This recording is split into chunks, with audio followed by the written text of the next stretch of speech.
달고나 오늘은 예레미야 44장 말씀을 통해서 함께 은혜를 나누고자 합니다.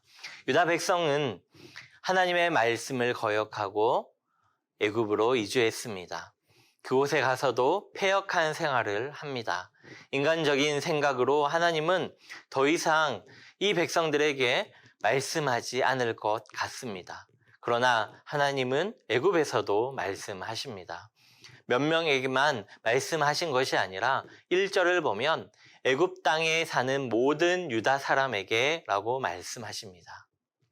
하나님께서는 여러 모양으로 뜻을 나타내지만 여기에서는 유다 백성들의 역사를 들어서 세상 많은 사람들에게 경고하십니다. 하나님은 말씀을 모두에게 전하시는 분입니다. 모든 사람이 듣도록 선지자를 끊임없이 보내십니다. 예루살렘과 유다는 우상을 섬겼습니다. 우상을 섬기는 자신들의 백성들, 하나님께서 모든 것을 부족함 없이 채워주시는데도 불구하고 더 나은 것을 찾아 헤매는 백성들에게 노하셨습니다. 유다 성읍과 예루살렘 거리를 불살라 황폐하게 하셨습니다. 거하는 백성이 없도록 만드셨습니다. 젖먹는 자를 멸절시켜 장래의 자손이 없을 것을 말씀하십니다. 하나님을 계속 노엽게 하면 그 진노를 그치게 할 수 없습니다. 오직 하나님의 말씀을 듣고 순종하는 방법밖에 없습니다. 겸손하게 불순종을 버리고 말씀에 합한 모습이 하나님의 백성의 모습입니다. 그분의 율례를 지킴으로 본래의 우리의 자리를 되찾아야 합니다. 유다 백성들은 하나님의 법과 율례를 두려워하지도 않고 준행치도 않았기에 하나님께로부터 징계를 받습니다. 본문에서 하나님의 두 가지 경고를 발견할 수 있습니다. 먼저 유다 백성들은 고집을 부려 애굽으로 갔지만 더 깊은 죄에 빠졌습니다. 애굽의 신을 숭배하는데 온 정신을 빼앗기고 말았습니다. 그들은 하나님을 버렸기 때문에 망할 수밖에 없었습니다. 애굽 땅에 우거하는 모든 자는 하나님의 진노를 피할 수 없게 되었습니다. 다음은 영적인 질서가 무시되었습니다. 그것은 여성들이 종교의 주도권을 잡고 있어 하나님의 영적인 질서가 무시된 것입니다. 종교적인 행사에 여자가 관여하는 것은 용납되지 않고 간습적으로도 허용되지 않았습니다. 여인들은 예레미야에게 우상을 섬겼을 때에는 모든 것이 풍족했다고 변호합니다. 먹을 것이 풍성하고 재앙을 당하지 않고 평안했다고 합니다. 그런데 요시야 왕의 종교개혁 이후부터 섬기던 우상을 버리고 하나님을 섬기니 재앙이 계속된다고 하면서 우상을 계속해서 섬길 것을 합리화했습니다.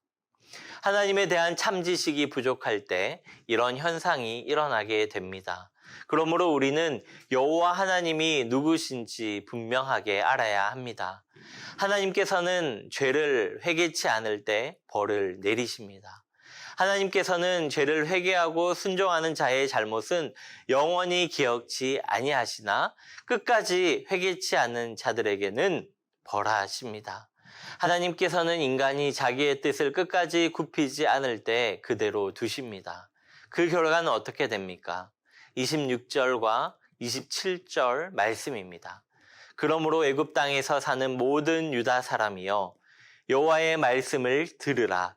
여호와께서 말씀하시되 보라 내가 나의 큰 이름으로 맹세하였은즉 애굽 온 땅에 사는 유다 사람들의 입에서 다시는 내 이름을 부르며 주 여호와의 살아계심을 두고 맹세하노라 하는 자가 없으리라.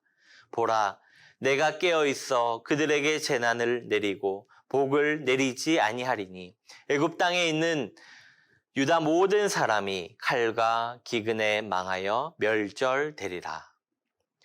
다시는 그들의 하나님이 되지 않을 것이라고 하셨습니다. 이제는 여호와의 이름으로 기도해도 듣지 않을 것이라고 하셨습니다. 이렇게 하는데도 유다 백성들은 듣기 좋은 말만 하는 거짓 선지자들의 말을 더 신뢰하고 자기들의 마음의 소원을 더 믿었습니다. 유다왕 시드기야가 그 원수 바벨론이 망한 것처럼 애굽왕 바로 호브라도 그의 원수 바벨론에게 망하고 말았습니다. 하나님의 마지막 경고가 이들에게 그대로 성취되었습니다. 우리는 어떤 권위 있는 자의 말을 믿기보다 하나님의 말씀만 신뢰하고 그 말씀이 성취된다는 것을 기억해야 합니다. 하나님은 말씀하시는 하나님입니다. 하나님의 자녀들은 어디서 무엇을 하든 하나님의 말씀을 들을 수 있습니다. 과거에 패역했던 삶을 회개하고 하나님의 말씀대로 살아가는 우리 모두가 되기를 소망합니다. 기도하겠습니다. 하나님 아버지, 오늘도 말씀에 힘입어 오직 주님의 말씀만을 따르기를 결단합니다.